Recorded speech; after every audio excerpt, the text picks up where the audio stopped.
नमस्कार मु सारे उच्च प्राथमिक विद्यालय सप्तम श्रेणी छात्री अटे मु शुभलक्ष्मी नायक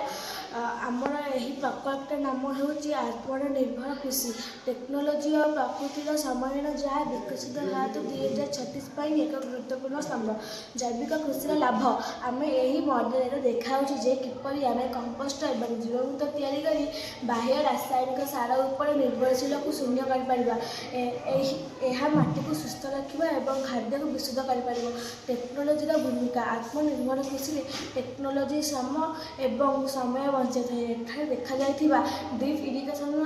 इरिगेशन सिस्टम माध्यम आम प्राय 60% जल संचय कर जहाँ जल संकट समय अत्यंत आवश्यक जल संकट समय आम